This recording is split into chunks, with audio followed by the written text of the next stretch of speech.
Alright folks, between these 88 we are back. Let's head on to case number 12. Dead Heat. Ace went to the Rockies to find the mysterious correspondent who tried to throw us off the Demon's Trail. And soon after our arrival, we got a second message telling us to drop the investigation. The thing is, there was a werewolf on the second note, so we suspect at least some of the werewolves are helping the demons. So we followed the werewolf pack from Colorado here to Utah to investigate them further. Hey Chief, I know the perfect way for us to get our bearings. We should go to Lake Bonneville. All the water evaporated decades ago, and it's just a big flat salt bed where people race some of the fastest cars in the world. They've set world records and stuff. We've gotta go check it out. We can talk to people while we're at. Fast cars sounds pretty dope, and flat? That means wheelchair accessible. I'll join you. Ace, let's head out to the Salt Flats.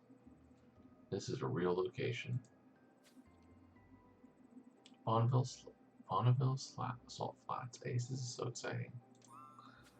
Why do I only see one car at the starting line? This race is a time travel. That's when the racers go one by one and compare their times. The fastest time to the finish line is the winner. Cool. It looks like they're about to start. Alright, it's a beautiful day here at the Bonneville Salt Flats, and Jerry McKenzie is in position. Folks, this is his first ever race. Wish him luck. The countdown, and he's off.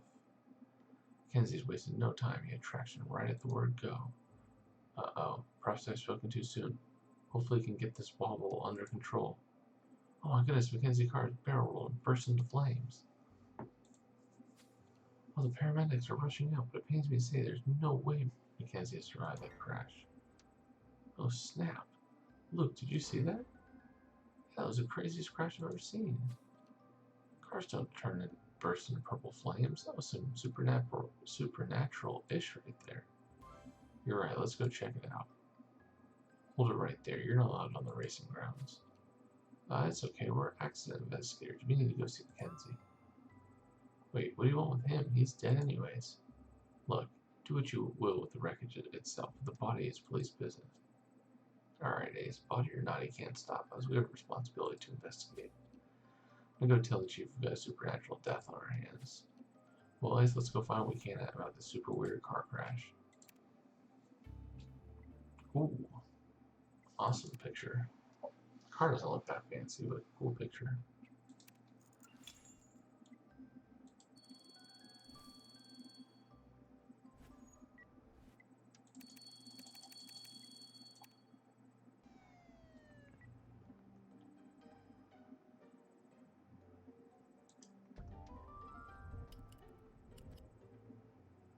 Ooh, severed hand. That's not good.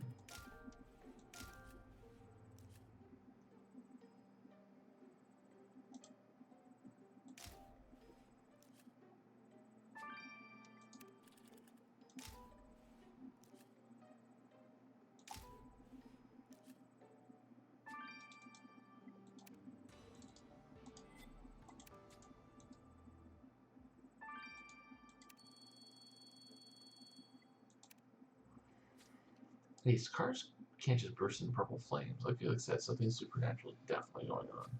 The cops blocked us from examining Mackenzie's bodies, but we can still look for clues. What have you found? Oh, is that his hand? Must have been blown off in the crash. Make sure no one sees us with it. He had a bracelet. Racers don't really wear jewelry during a race. This must have been important. Let's see what that logo means. Let's sort through some of the car wreck to see what we can find why the crash happened in the first place. That's the trophy for the winner of the race. Looks like someone vandalized the plaque. Let's figure out what it says. Well, this is how we'll get our bearings here in Utah. Let's get to work. Alright guys, see you guys in a bit after I grab some stars. Is it opportunity 8? Or what? Alright guys, mark set. Alright folks, we're back. Let's finish off chapter 1.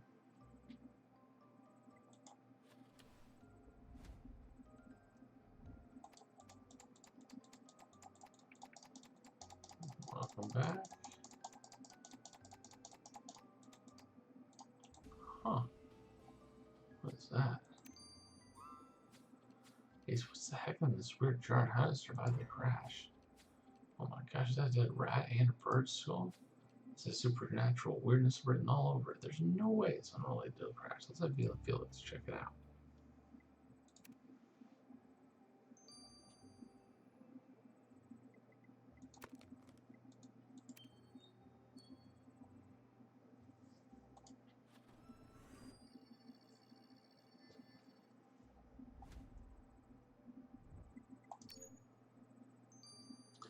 So Lily.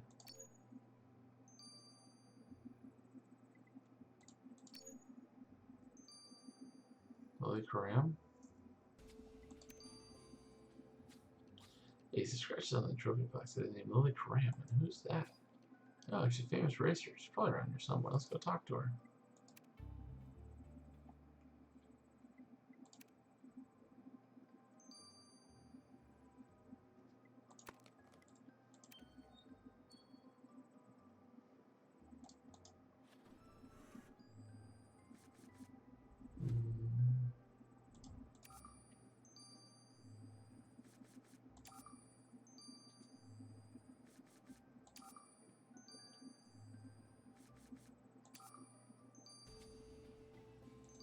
Interesting. Hey, so the logo on the victim's bracelet is actually the logo for famous racer Ralph McKenzie. I didn't even realize Ralph McKenzie is the victim's uncle. Well, now that that's figured out, we probably shouldn't tell the police we took the victim's hand. Let's put it into cold storage for safekeeping. Then let's go talk to Ralph McKenzie. Yeah, the police are probably thinking, where the heck did this guy's hand go? Did it just up and vanish?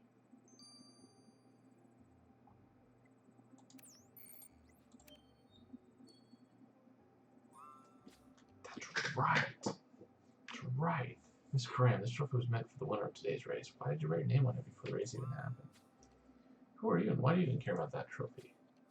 We're accident investigators. We're looking into Jerry McKenzie's crash in today's race. When Jerry and I were facing off against each other. It was the first big race of his career. I had to show him he'd have to work for it. To prove it, I would put my name on the trophy. You seem pretty confident you haven't beat him in this race. Just goes to show confidence isn't enough. Things can go up in flames at any moment, quite literally. Anyway, since you're accident investigators, you'll want to check out the garage and service the car. Thanks for the tip. Ace, let's head to the garage. I think that's Jonah's sister, if I remember correctly, from...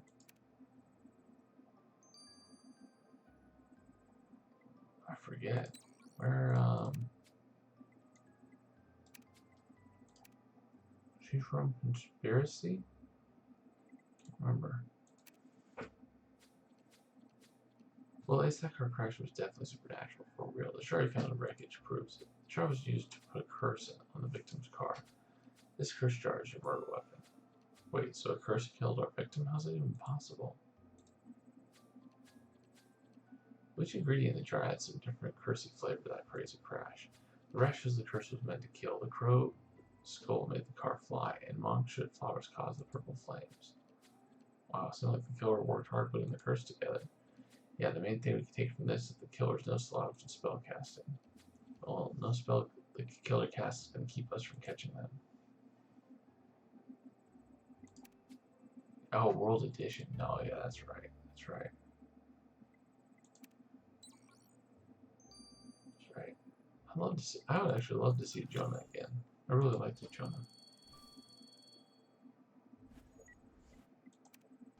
And yeah, I would think that she would recognize us. I mean, yeah, it's World Edition. That's like literally 3 or 4 years ago, but still.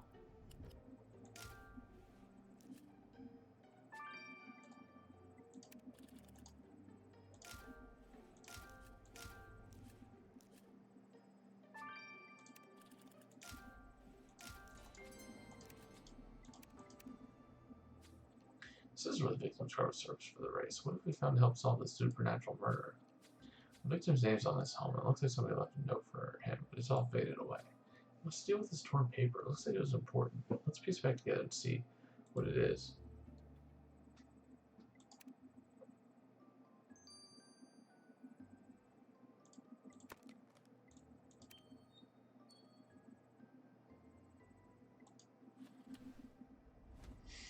Oh, Mainland Park. That sounds familiar.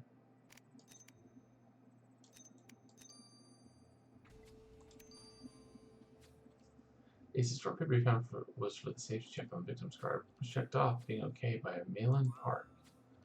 But if everything was fine, why did Mainland tear it up? Let's ask her. Oh, and where is she from? I don't think she's from World Edition. She's from,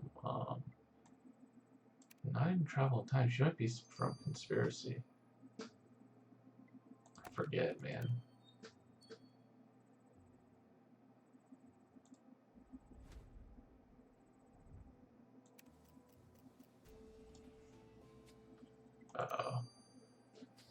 Whoa, Ace, this is none of the victim's helmets from our killer. Notice as I warned you not to do the race. Prepare for purple flames.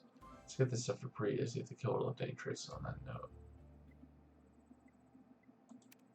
Yeah, they brought back 2 people. And they're both suspects too. It's crazy. It's from conspiracy. Okay, so I was right. That was my first guess. This park, Jerry McKenzie was killed in a terrible crash at Bonneville today. No, it must have been the stress of driving his first official race. Sometimes drivers get the jitters. Yeah, I'm not so sure about that. We see you did the safety inspection on the car. Oh, you found it. I was just cleaning out my papers and must have tossed that one by accident. As you can see, everything on the vehicle was in great working condition. Fresh oil topped off the coolant, and the carburetor was spotless. I guarantee whatever the problem was, it wasn't mechanical. Could anyone else have access to that car while I was here? Well, it's possible, yeah. Our doors are always unlocked. Drivers and their fans are in and out of here all the time. I just can't imagine what anyone would have against Jerry. He was a good guy. And it is weird that they don't recognize us. I would think that they would at least say, like, hey, Ace.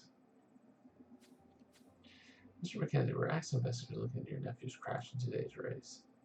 What's the tragedy? It's his first ever race. He's gone in the blink of an eye.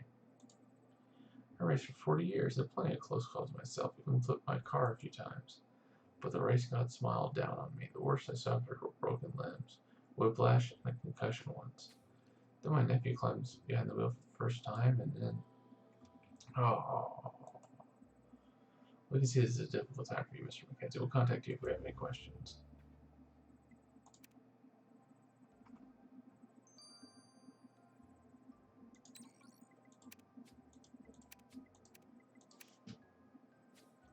Ace from Felix tells me that car crash was pretty spectacular. Yeah, purple flames, and it was a trip.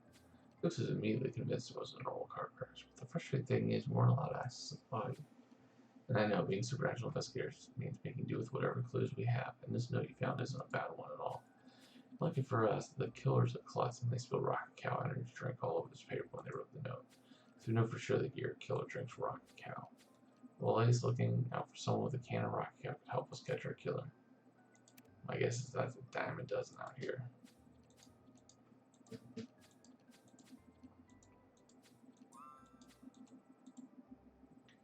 Oh, yes. Ace, I'm glad I caught you here. Agent Matheson, what do we do this time? Actually, I have some news you'll appreciate. Ooh, so Matheson's on our side. He's converted. Alright, guys. I'll see you guys in Chapter 2. This is Pachini's 8. Over and out. Perfect. Alright, folks, Pachini's 8. We are back. My criminal case on Facebook. Let's head on to Chapter number 2, where Matheson has some good news. He got us access to his body. He did that to help us? Chief contacted me to say that Jerry McKenzie's death wasn't an accident, that you and your team suspect murder with a supernatural element. Since our spectral adventures near Devilman Bridge, I've learned not to question Mr. Arrow's judgment on such matters. So use my influence in the Bureau to give you access to the body. It's waiting for you at the crash site. Nice, you've done us a good solid, Agent Matheson. Ace, let's go pick up the body at the crash site. Ooh.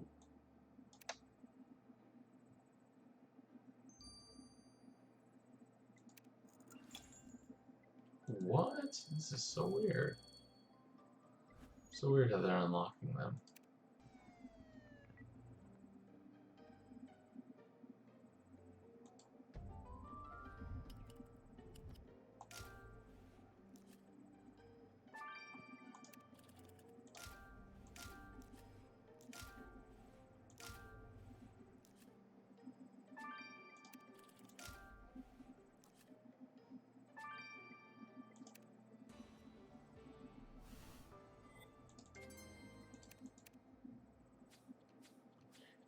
Ace, who thought Agent Master would actually help us with the case? Thanks to him, we got access to the victim. Now they can do a proper autopsy.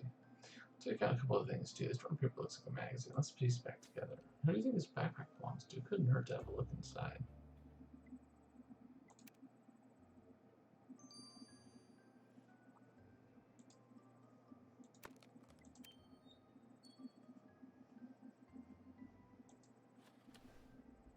Ooh, gossip.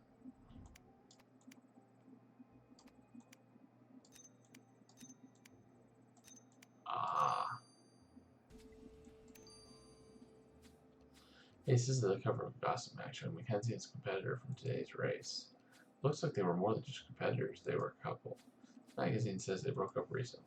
Miss Graham didn't give us this important piece of information. Let's see what she has to say about it now.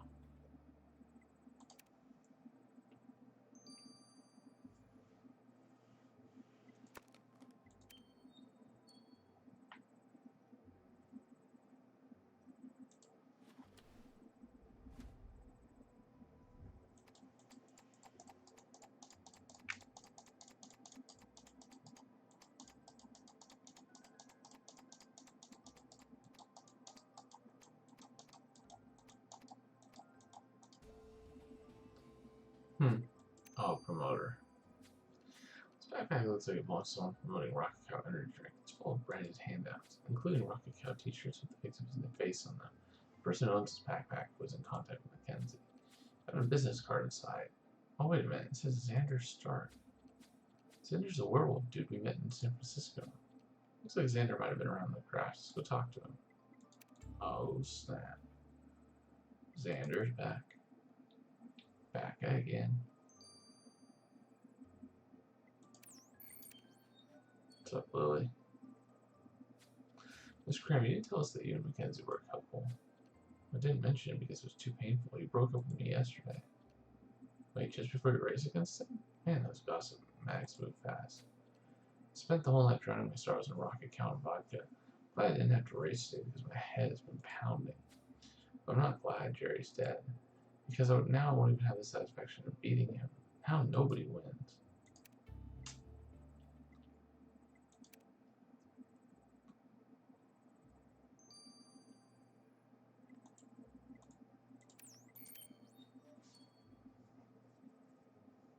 Hey, oh hey, it's funny running into you here.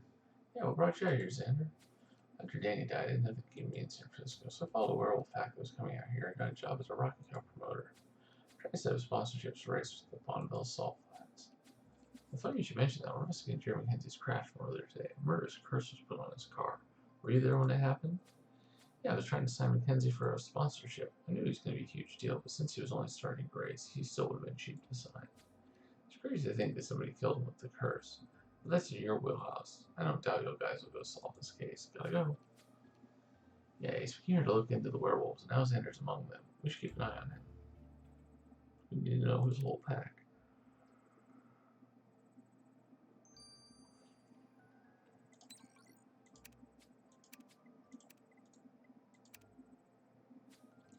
So we've got friends in high places now, Ace. I never thought I'd say it, but Matheson helped us out big time. Gotta say, it's a good thing we couldn't take the body straight from the accident. Since the killer had never had to touch Mackenzie, wouldn't have found any clues from them on the body. All it would have done is confirm that his death was caused by the explosion. But since the body remained at the crash site, the killer took the opportunity to return after the accident when no one was looking. Wait a minute, how did you know the killer did that? Because only the killer would have left this cut-off bird head in the victim's jacket. Wait, the killer left a bird head on the dead body? Why? Well, to be specific, it's the cut-off head of a whippoorwill. Legend has it that when a person dies, whippoorwills can chase and catch their souls as it leaves the body. The killer left a whippoorwill on the body to catch the victim's soul before it could do nasty vengeance. Okay. What more does this give us on our killer? I found some sunscreen smeared on the feathers, which means it was on your killer's hands. We know they use sunscreen. It's too bad the killer doesn't know a spell to protect them from the sun. Since this sunscreen gives more evidence against them. It's cool that we finally got the body event for examination, but this investigation far from over. Where to next? Hey Ace.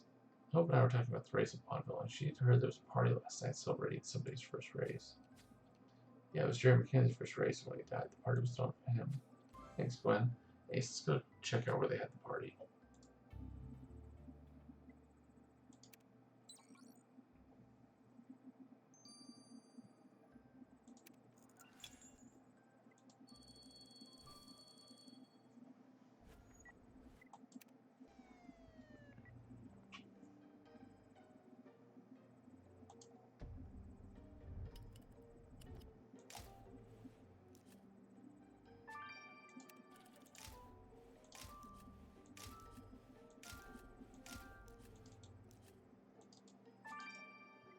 Oh, look at Kevin.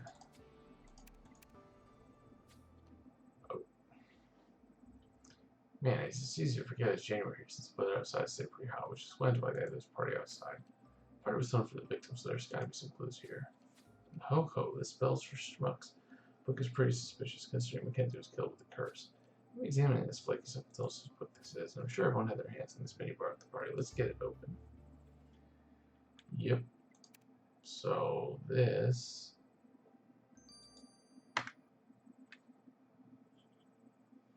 means I get some sort of a bonus.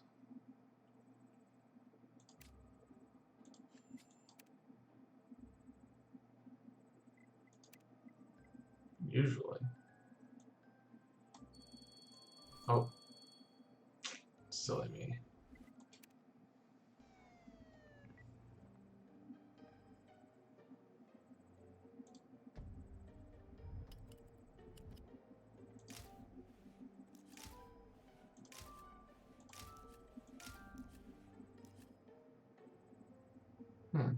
Just remember where there's an electric fan. Oh, it's back here. Anyway, sorry about that, guys. I really meant to get examined.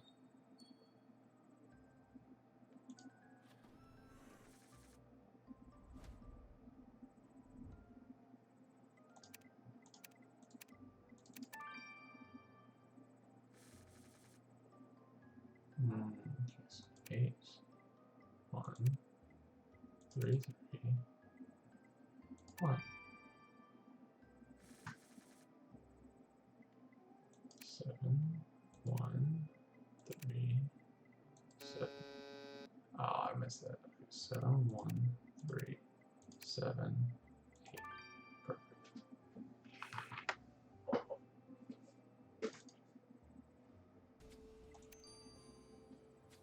Hey, someone almost bought some mini bar. There's a weird keychain. It's got some kind of oil in it. Saying the victim was killed by a curse, we should definitely feel. Let's take a look at that oil vial.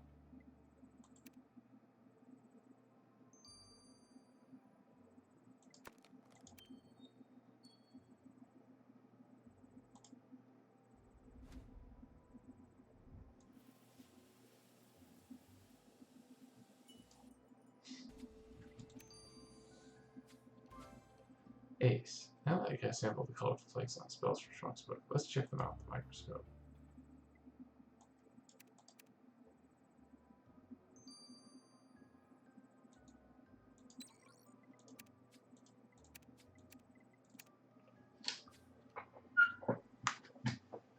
Hey, so Felix, what can you tell us about the keychain vial we found at the cliffside bar where the party was? Is it used for curses, and is it the exact kind of poisonous plant or fluid squeezed from a sacrificial goat's eyeball? No. Believe it or not, it's actually olive oil. Wait, but why would someone put that in a keychain in case they find a salad with no dressing? Actually, this keychain is something Mormon missionaries carry around with them. The oil is concentrated, and they use it to bless stuff. With that info, Pope got a hold of the guest list from the party last night, and one of the guests was Mormon. Dude's name is Flake Willingham. He's the guy who left the file there, for sure. If he was at the party, he must know our victim. Ace, let's go see what's up with this Flake guy.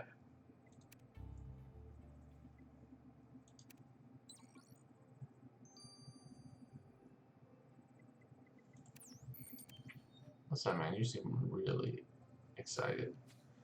Hey, Mr. Willingham, Jerry Mackenzie died in a car crash earlier today. We're investigating the accident. Oh, Jerry was killed? Oh, man, that's terrible. What a loss for the church. Were you and Jerry friends? We went to church together since childhood. Heck, we did our Mormon mission together in Ecuador. We were best pals. And when that crazy son of a biscuit said he was going to be a race car driver, he became an icon in the Mormon community. Instead of saying he was a member of the Church of Jesus Christ of Latter-day Saints, we started saying he was in the Church of Faster-day Saints. Isn't that classic? Yeah, pretty lame joke. Can't believe he's dead, though. I have to break the news to the other church elders. They're going to be so flippin' sad.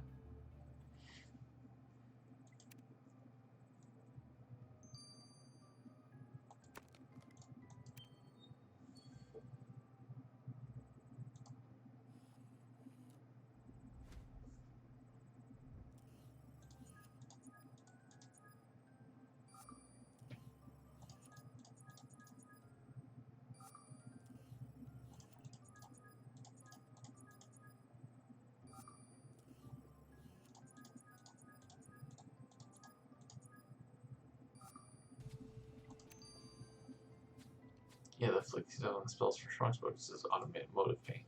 The only person who be handling automotive paint is Malin Park, mechanic, and that means the book on spellcasting is hers. Let's see what Malin has to say about this.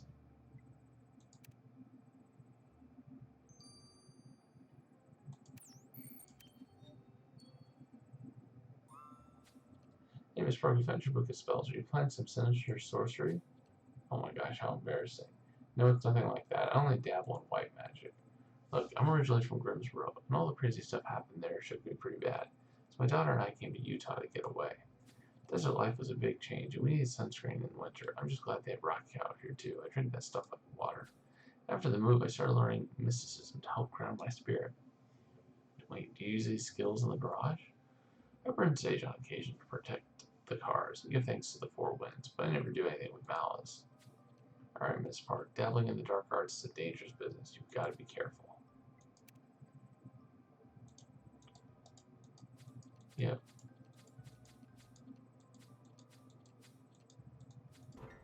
Ace, I need your help. It's an emergency. No problem, Hope. We'll get you. Gotta get some stars, but we'll get you in a bit. See you guys in chapter 3. It's Portuguese 8. Alright, folks, Portuguese 8, we are back. Let's head on to chapter number 3, where it looks like Hope has some information for us. Scrooge is missing. Changing the bedding in his cage and I left the door open for approximately 30 seconds, and when I came back, he was gone. It kills me to think of him wandering loose in this perilous desert. He's a guinea pig. He couldn't have gotten far. We'll keep an eye out. Thank you, Ace. Well, that's the most emotional I've seen Hope get about, well, really anything. She got attached to that little guy really quickly. Keep an eye out for Scrooge while we do another sweep of the party throne for Mackenzie for their first big race. Let's go.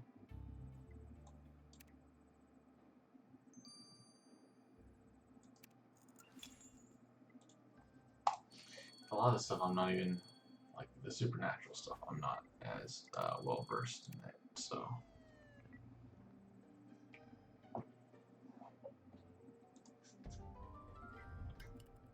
That obviously looks like something, but.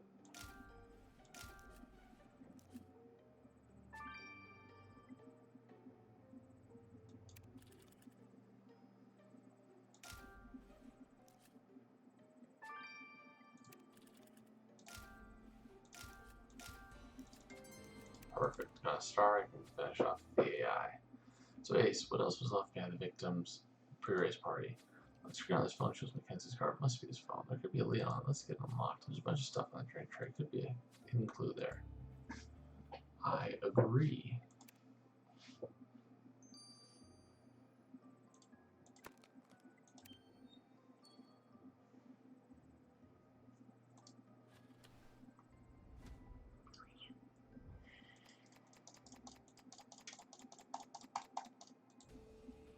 Oh, hello.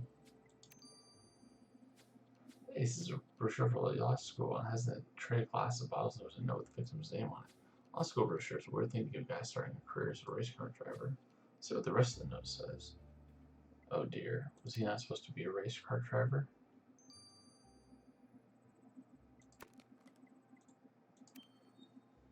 Hey Henry.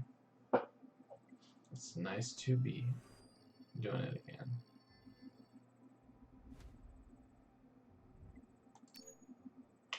That's not right. That's not right. It's probably this one. It's gotta be next something. Nope, that's right. It's this one.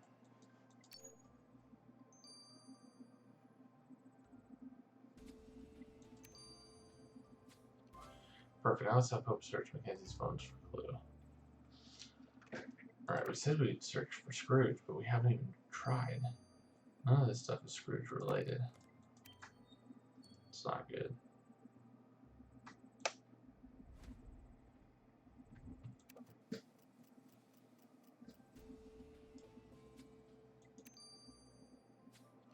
Ace of the law school brochure in the party tray says, Jerry, you can still drive flashy cars as a lawyer, and it's signed Uncle Ralph.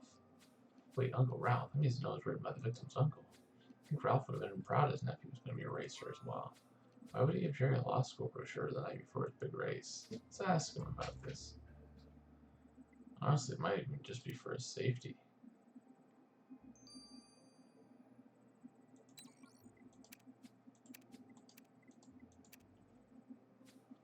Ace, I found Scrooge. He was nestled inside one of my boots. I apologize for my extreme reaction. I got a little carried away. No sweat. I'm glad he's safe and sound. Did you get a chance to check out our victim's phone? I did. I found messages between Jerry and Xander. Well, sure, Xander was trying to sign a Rock House sponsorship with Jerry. Jerry wanted out of the deal they were making, and Xander was enraged. There was much yell typing in capital letters, and Xander finishes by telling Jerry, "You'll be sorry." That sounds like threatening to me, Ace. Let's go talk to Xander. You didn't get it. You didn't get in too quickly, did you?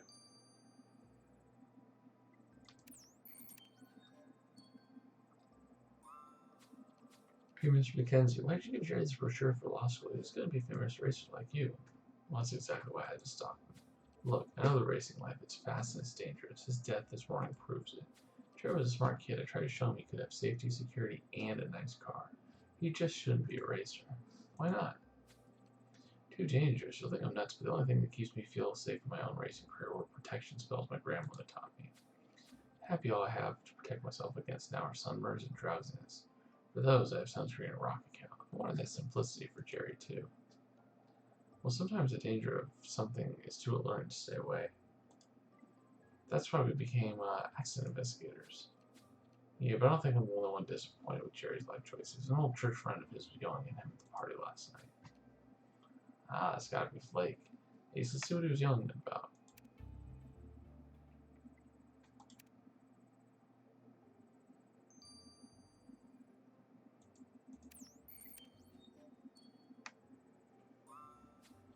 Xander, why'd you threaten Jerry for refusing a racing sponsorship with a rocket cow?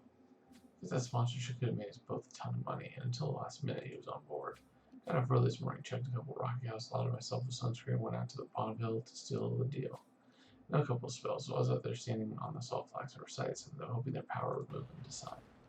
That's when he texted me saying he was out. So he whipped up a different kind of spell to get revenge. Rocky Cat doesn't sponsor corpses. Jerry was worth more to me alive than dead. I guess he got what he wanted, though. Can't bother with him about it ever again.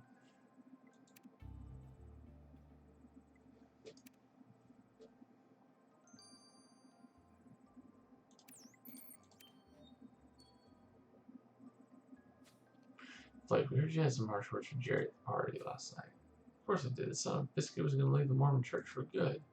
I noticed he stopped coming to worship, and eventually he stopped seeing any of his Mormon friends at all, even me. It made me feel like flippin' Scarud. I even heard someone saw him drinking beer once. Sounds like you were seeing a side of him you don't like. We've got young elders of the church who look up to him. He's got to set a good example. I also brought a group of missionaries out to see his race, and I bought extra sunscreen so we could make a whole day out of it. There's no way to expose other elders to Jerry's cruddy behavior. Oh my heck. I'm sorry, I just get so peeved just now. I should go. I feel like you're too innocent.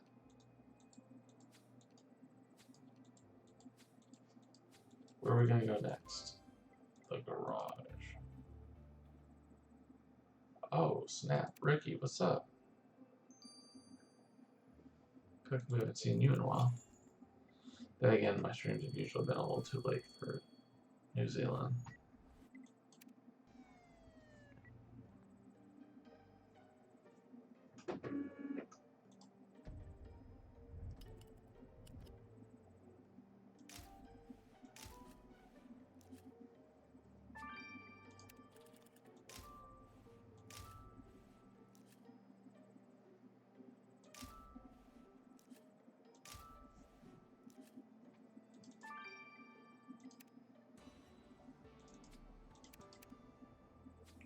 He's more of a festival weird things have an auto garage, but there are weird things you use to curse someone. It's true. Let's get a sample of stuff in the mortar. And speaking of strange things to find in the garage, what's this broken stone? Let's reassemble it. I feel that we're close to the finish line in this case. I feel like we don't even have that much for everyone. I feel like there's a lot of people that just don't fit any of the clues so far.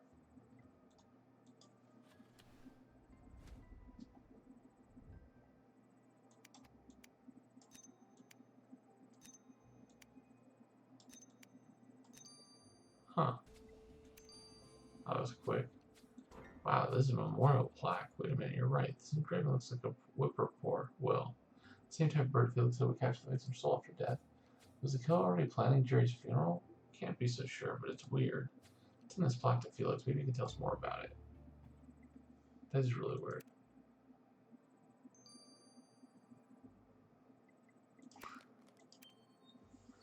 I know, Jay, but you do realize that I get up at like 1:30 in the morning to do this for you guys.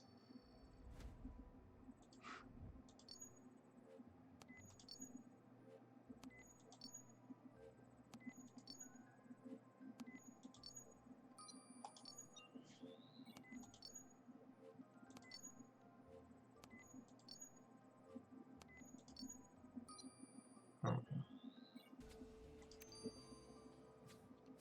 Great, let's get a sample from the mortar and pestle prepared for testing. Oops. Uh-oh. Oh, we're good. Let's get through some of this stuff. Great, what was the substance of the mortar and pestle ice found at the garage? Your instincts were right, it was agreed from the cursed jar the killer put in the victim's car. In the jar was some monk soda, a poisonous plant that caused purple flames during the crash. The killer also burned monk soda, grounding the ashes in the mortar and pestle, and added a drop of their own blood. Well, that was dumb. The killer's blood was in the sample he took? Yes, mixing it with the ash made it a tough sample to work with. I was able to discover the killer's blood type is AB positive.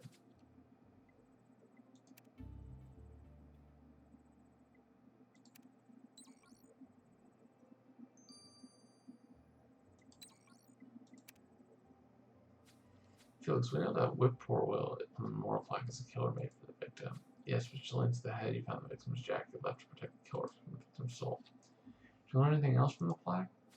I was pretty checking under my microscope. She found black hairs caught in the talons of the bird carp. It's grody, I know, but this is part of the protection spell the killer cast with the bird head. The killer had to put some of their own hair on the representation of the bird to stay with the body after the burial. This proves that your killer's got black hair. Yeah, I have no idea. I usually have some idea, but I don't really have any idea. You know, obviously it's not his Mormon friend. My guess is it's Xander? No, it's not. It's his dad?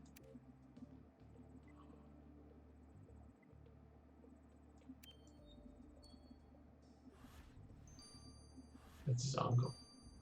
Whoa. Whoa, I did not see that coming. Hey, Ralph Mackenzie, you cursed your nephew's car and killed him. Curse, are you crazy? I don't believe you're real accident investigators. We got that right. We're supernatural investigators. We've got all the evidence we need to prove you're his killer. Wait, supernatural investigators, you can help me. I'm desperate. Why don't you start with an explanation? I wanted to be a racer ever since I was a little boy. I prayed for every night before going to sleep.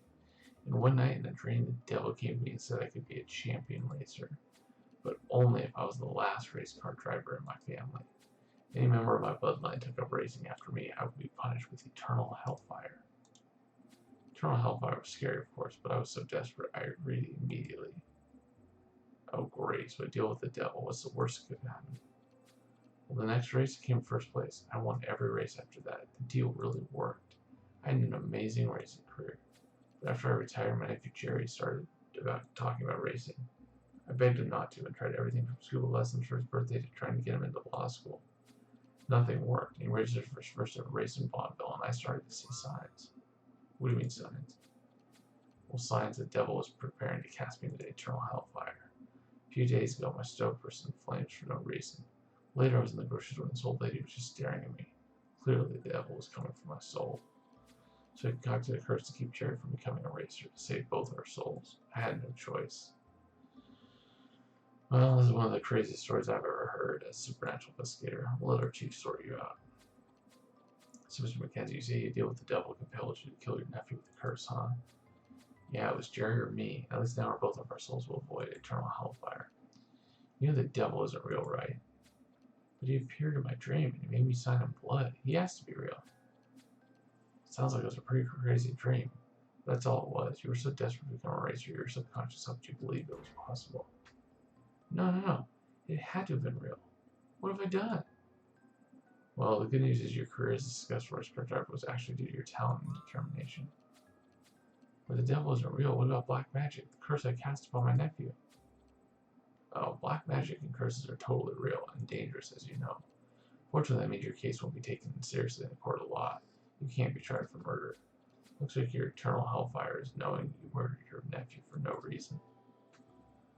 Oh, great. I've destroyed my family. I deserve this hell.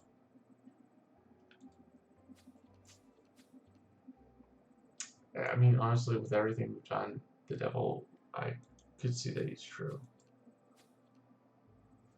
The greatest trick the devil ever pulled was convincing the world he actually existed. Well, you know what do exist? Demons and werewolves, and they're cooking something up together. Gotta find out more about that. And I will hand to the devil's playground, Ace. We've got work to do. It's funny, everything in Supernatural is true. The devil? No, that's not true. Anyways, guys, see you guys in the additional investigation. Over and out. Alright, folks, but you need CD. Let's get back. Wow, Ace, can you believe Ralph? Yep. What are we gonna do now? Knock yourself. Oh, interesting.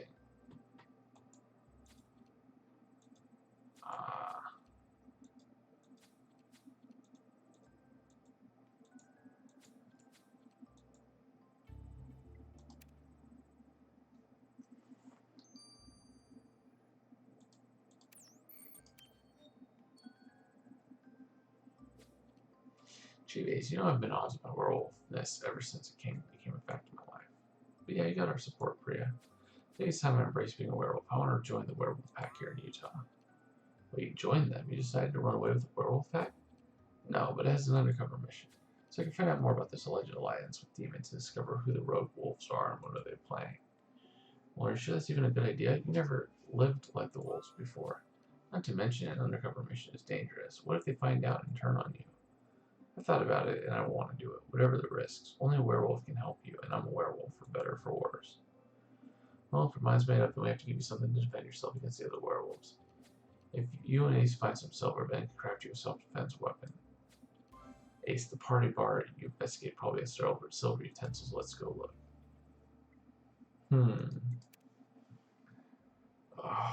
Going undercover has never worked well. It's usually a bad idea to go undercover.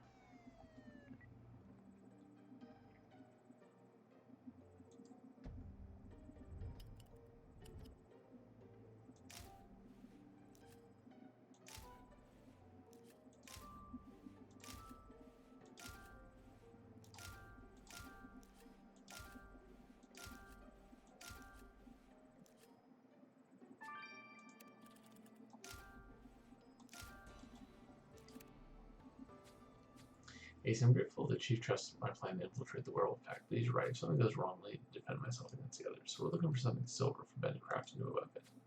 Think there might be something in that supply truck from the bar? Let's get it open.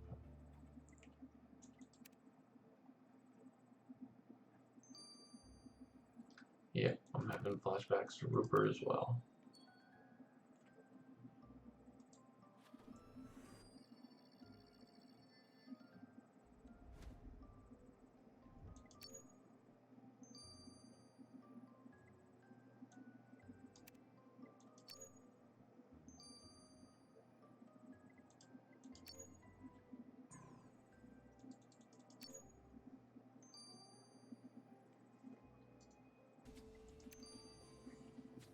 Got the trunk open, Ace, and there's silverware inside. Uh-oh. Do you think this is... Ugh, it burns. Well, it confirms it. That knife is real silver. That'll definitely work if anyone in the werewolf pack gives me trouble. Could you carry it back to the base for me? Hopefully it can make a weapon that's safe for me to use. Interesting.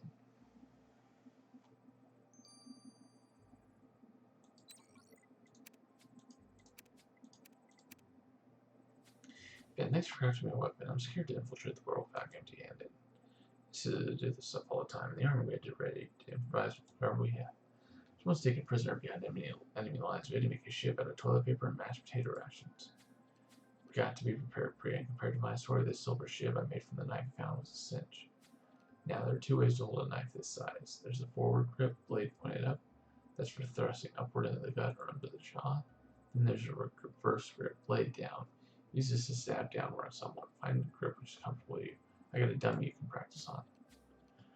Alright, I must confess, I'm kind of nervous about this infiltration idea. You'll do fine. Just stay alert. If something don't feel right, it probably isn't. Yeah, it's important to do this, not just to find the werewolf helping the demons, but to finally feel comfortable in my own fur. Now I have to ask the werewolf pack to join me. Annette and Xander have both invited me before, but I'm more at ease approaching Xander. Let's go see him, Ace.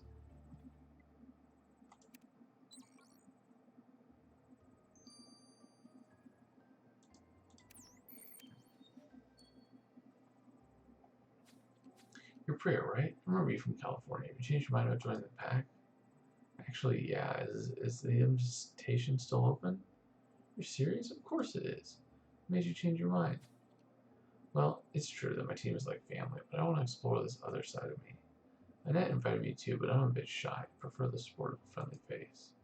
Of course, I'll take you to her. Oh, cool. That makes me so happy. Ow. Oh, snap. Hey, that felt kind of good. Ace, I'll see you on the team again soon. In the meantime, take this as a thank you for your help and your support. Nice.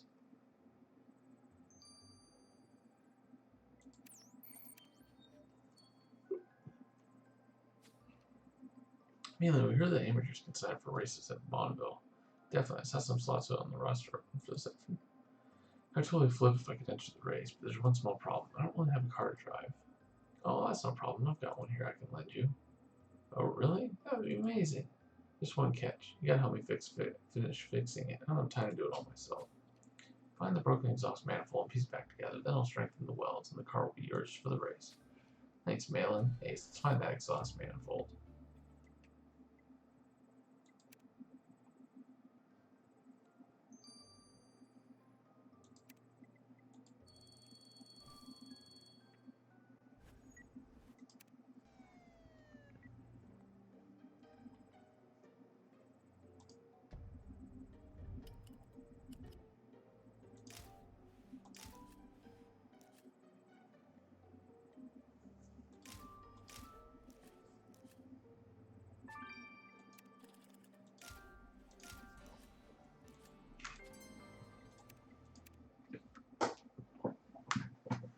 I gotta admit, Ace, I love car racing, but I don't know the first thing about how they work. Those metal pieces look broken. Do you think they're the exhaust manifold Malin said she needed?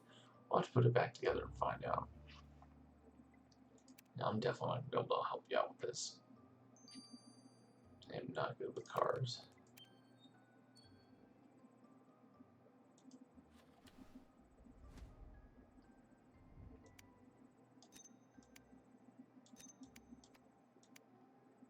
I don't even know what goes to what.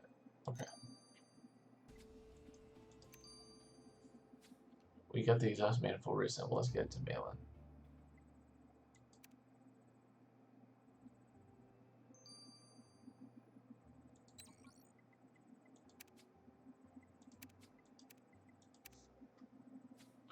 Great work on the exhaust manifold base. You've got a knack for repair work. Install the park and the car's running fine. You're good to go. Perfect. Can we sign up for the race here? Yeah, but I don't have the roster. You should talk to Lily Cram. She'll get you registered. Will do. Oh man, my hands are shaking. I'm so excited, Ace. Let's go see Lily. Oh, brother. Let's hope nothing bad befalls Luke.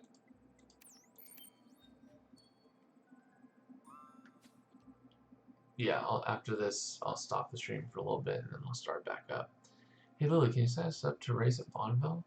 Sure I can. You can race me, since I didn't get to this morning. Got a car? Yeah, Malin's letting us borrow one of hers. You got safety gear? Oh wait, no. Any chance we could borrow some?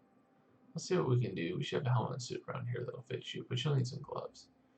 They've got to fit perfect. If your gloves are loose or too tight, you could lose control of the wheel or the shifter.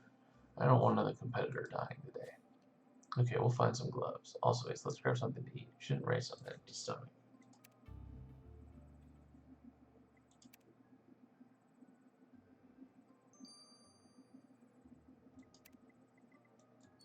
Oh, no, no, no, no, no.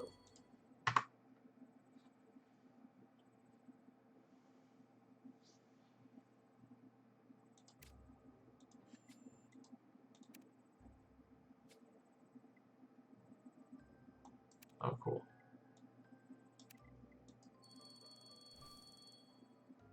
That'll help out in the next case I start.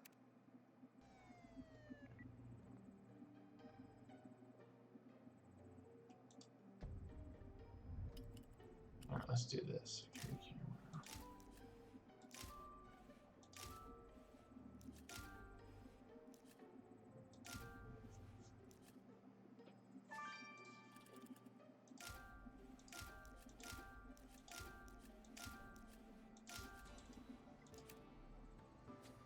Let's stuff a bag of racing gear. There's gotta be a pair of gloves in there that fit me. Let's dig in.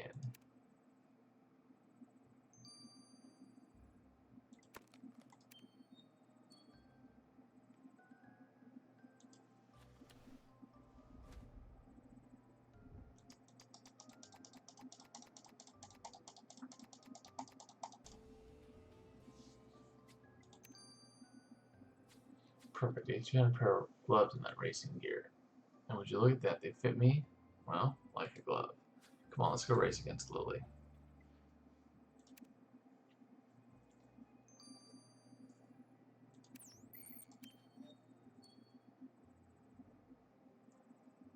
Okay, Fernandez, ready to race? Bring it on. Grim Racer, I love that. Prepare to eat my assault. Well, it's the last day of the race here at Bonneville Assault Flag, folks, and I believe it'll be a good one. The racers are in position, waiting the signal, and they're off. Both racers got off to a good start up to speed. Lily Cram has a slight lead, but it looks like newcomer Luke Fernandez is overtaking her car. Can Cram regain her position? It's neck and neck between Cram and Fernandez. I smell a photo's finish, folks. And by a grain of salt, newcomer Luke Fernandez has won the race. Wow, that was some driving, Fernandez. Thanks, you weren't so bad yourself. Rematch sometime? You're on. And Ace, you can keep that racing gear. You've earned it. Wow, Ace, what a rush to race against Lily. I didn't tell you this before, but I've had my fair share of secret races as a teenager, so I wasn't a total noob. But I never raced illegally. It's a whole different feeling when you're not worried about the cops catching you. Glad you had fun out there. Now we've got to get back to work. Pri went off with the werewolf back on an undercover mission. At least we kitted her out with some protection, and she practiced some moves on one of our dummies. Hopefully she'll find the werewolf cooperating with the demons and be back with us soon. Meanwhile, we can't just sit here twiddling our thumbs. I think it's time to seek out my former mentor. He taught me everything I know about hunting the supernatural. He'll definitely be able to give us advice on handling these demons. The trick is locating him. He's completely off the grid. Last I heard, he was in the woods in Idaho. So let's pack up and head north. We're off to Idaho. What? It's awesome. Alright, guys.